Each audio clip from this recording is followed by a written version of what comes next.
13/2/2021 साकार मुरली. मुरलीचे सार आहे, गोड मुलांनो, तुम्ही बाबांच्या जवळ आले आहात आपले झोपलेले भाग्य जागृत करण्यासाठी. भाग्य जागृत करणे म्हणजेच विश्वाचे मालिक बनणे. प्रश्न आहे, कोणते खुराक मुलांना बाबा समान बुद्धिवान बनविते? उत्तर, हे शिक्षण आहे तुम्हा मुलांच्या बुद्धीचे खुराक. जे रोज शिक्षण घेतात म्हणजेच हा खुराक घेतात, त्यांची बुद्धी पारस बनते.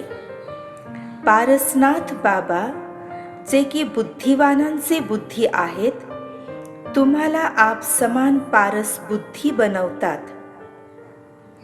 गीत तकदीर जगाकर आई हूं. ओम शांती. गीतची ओळ ऐकून पण गोड गोड मुलांच्या अंगावर शहारे यायला पाहिजेत. हे तर साधारण गीत आहे, परंतु यांचे रहस्य कोणी जाणत नाही.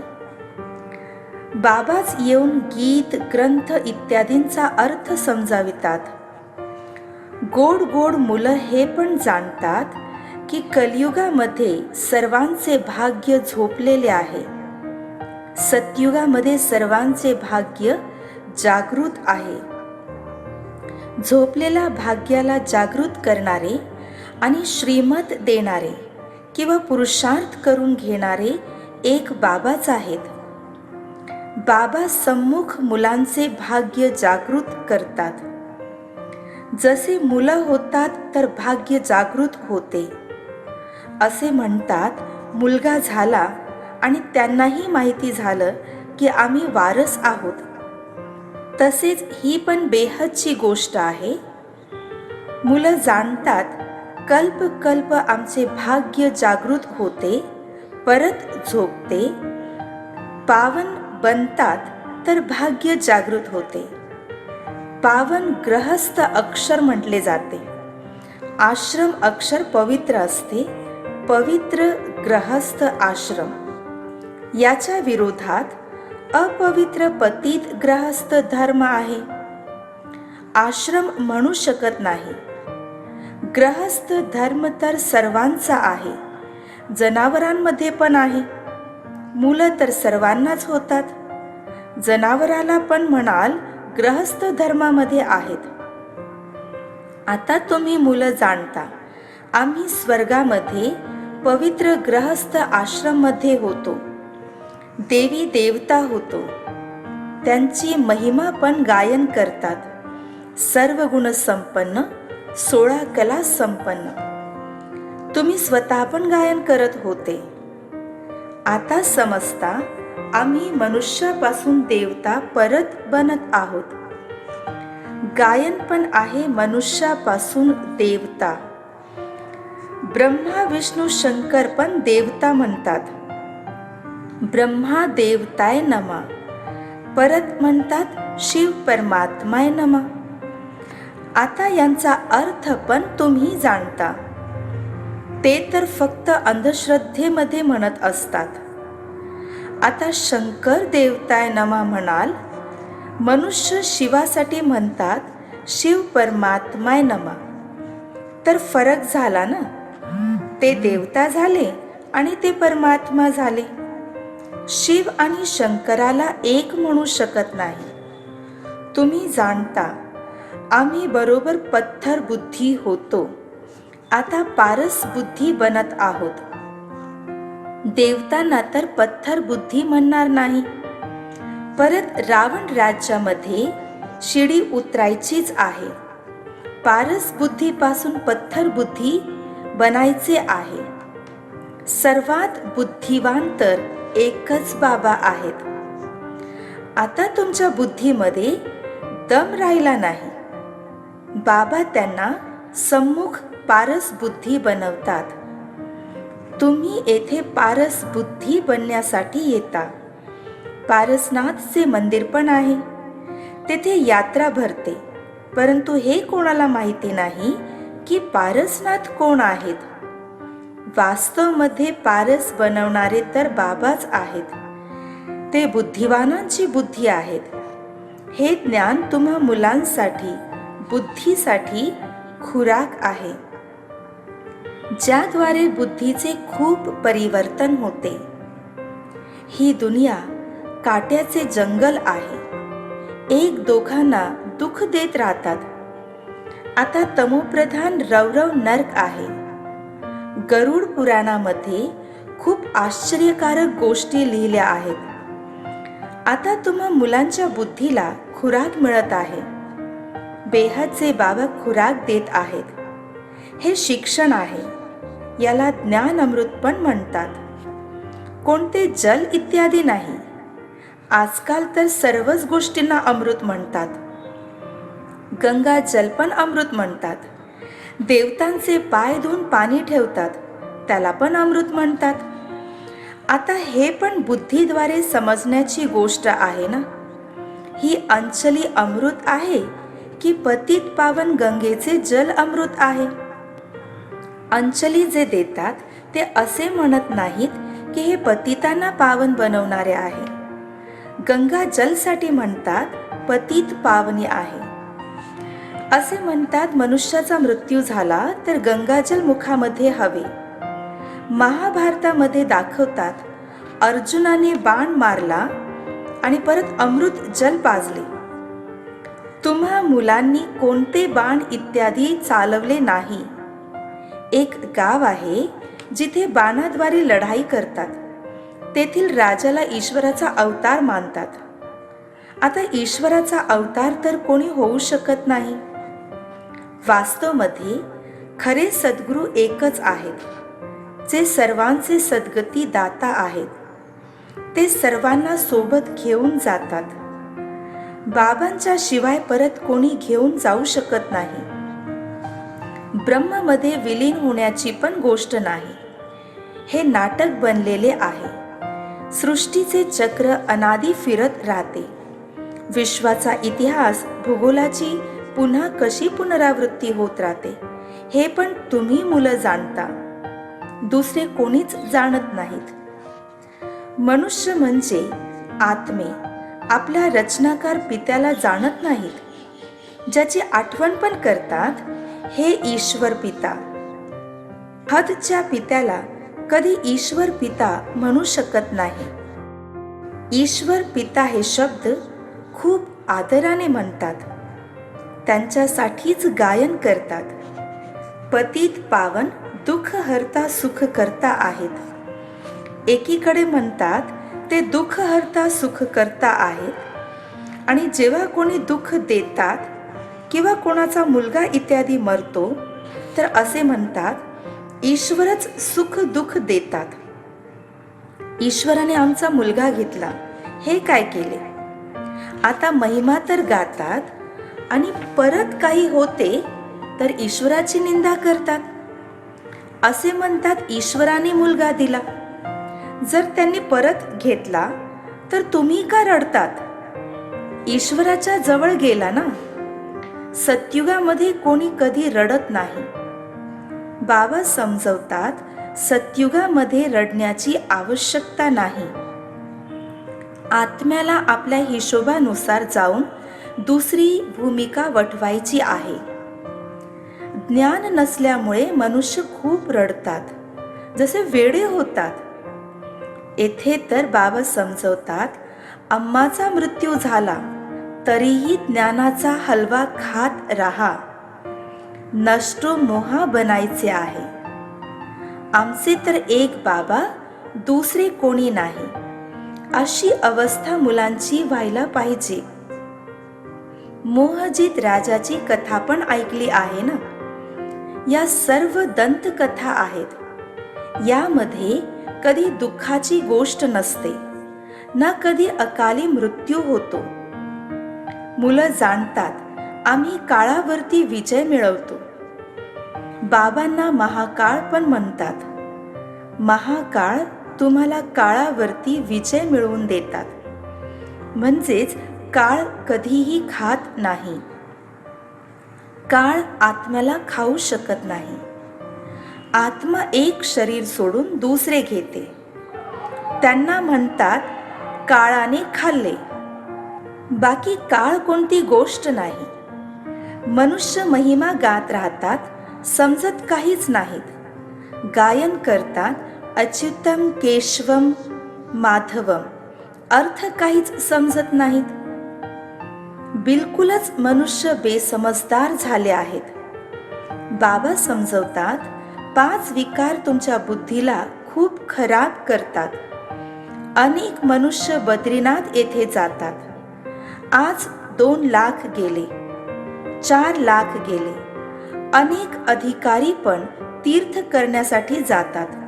तुम्ही तर जात नाहीत. तर ते म्हणतात हे ब्रह्मा कुमार कुमारी तर नास्तिक आहेत, कारण भक्ती करत नाहीत. तुम्ही परत म्हणतात जे भगवंताला जाणत नाहीत ते नास्तिक आहेत. बाबांना तर कोणी जाणत नाहीत, म्हणून यास अनाथ दुनिया म्हटले जाते.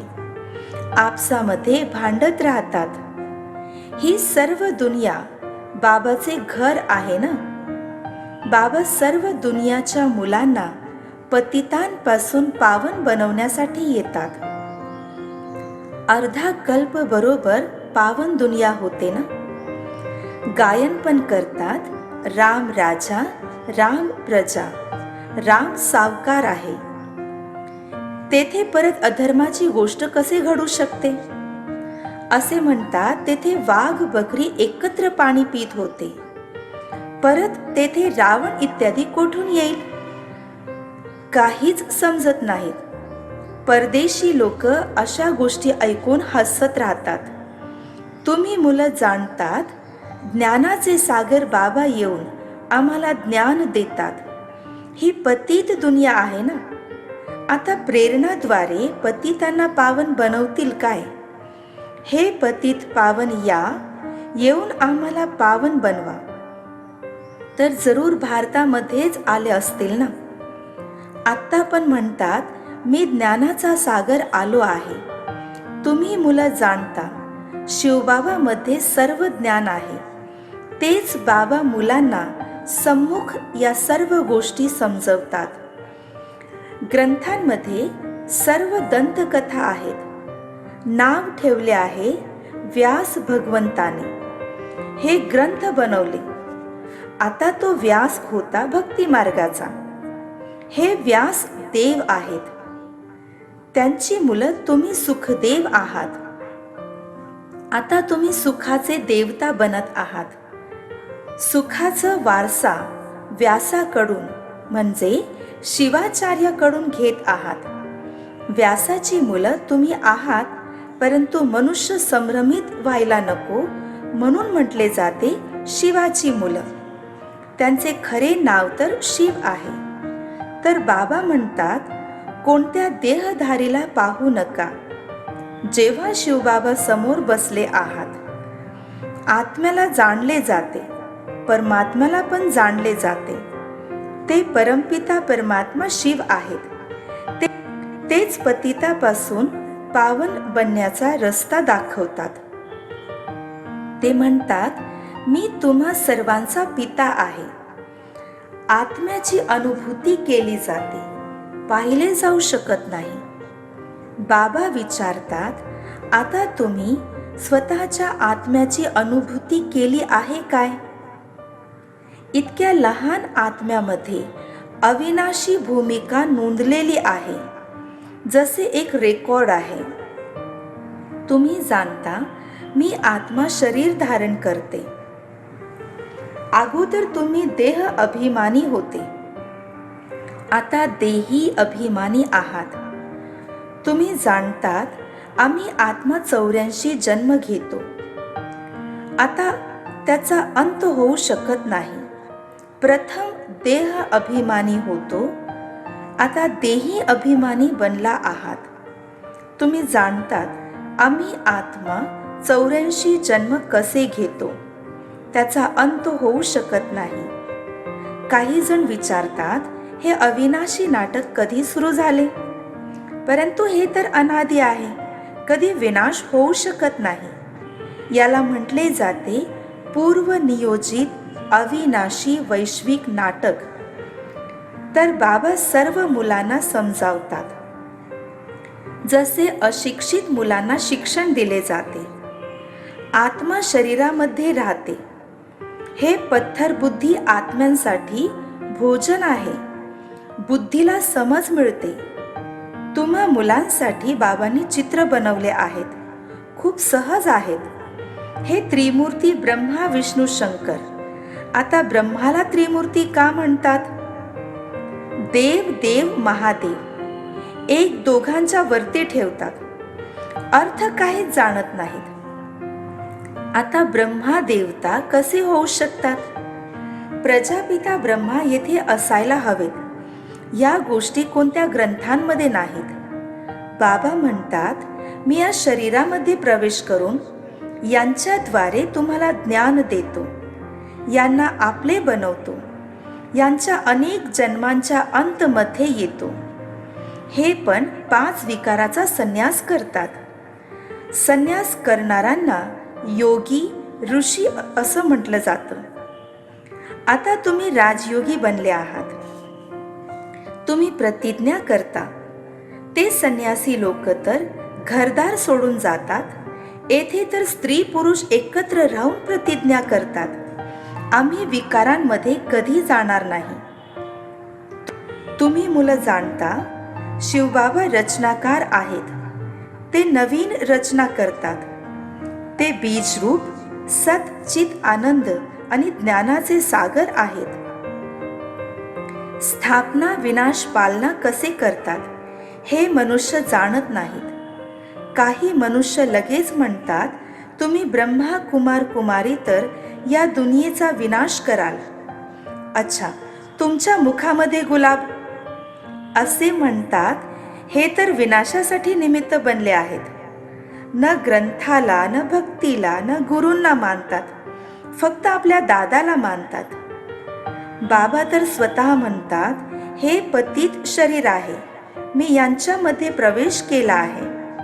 पतित दुनियेमध्ये कोणी पावन असत नाहीत. मनुष्य तर ऐकलेल्या गोष्टीच बोलतात. अशा ऐकीव गोष्टींमुळेच भारताची दुर्गती झाली आहे. तेव्हाच बाबा येऊन खऱ्या गोष्टी ऐकून सर्वांची सद्गती करतात.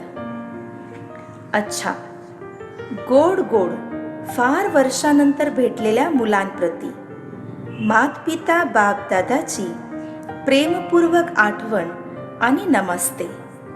आत्मिक पित्याचा आत्मिक मुलांना नमस्ते. धारणेसाठी मुख्य सारांश. पॉइंट नंबर 1, बाबापासून सुखाचा वारसा घेऊन सुखाचे देवता बनायचे आहे. सर्वांना सुख द्यायचे आहे. राजऋषी बनण्यासाठी सर्व विकारांचा संन्यास करायचा आहे. पॉइंट 2, हे शिक्षणच खुराक आहे. सद्गतीसाठी ऐकीव गोष्टी सोडून श्रीमतावर चालायचे आहे. एका बाबांचे ऐकायचे आहे. मोहजीत बनायचे आहे. वरदान, नेहमी स्वमानामध्ये स्थिर राहून निर्माण स्थितीद्वारे सर्वांना सम्मान देणारे माननीय पूजनीय भव. जी बाबांची महिमा आहे तेच आपले स्वमान आहे. स्वमानमध्ये स्थिर राहा तर निर्माण बनाल. परत सर्वांद्वारे स्वतःच मान मिळवत राहाल. मान मागितल्याने मिळत नाही, परंतु सम्मान दिल्यामुळे, सर्व मान्यमध्ये स्थिर झाल्यामुळे, सम्मानाचा त्याग केल्यामुळे सर्वांचे माननीय पूजनीय बनण्याचे भाग्य प्राप्त होते. कारण सम्मान देणे म्हणजेच घेणे आहे. बोधवाक्य, जाननहारच्या सोबत करणहार बनून असमर्थ आत्म्यांना अनुभूतीचा प्रसाद वाटत चला. ओम शांती.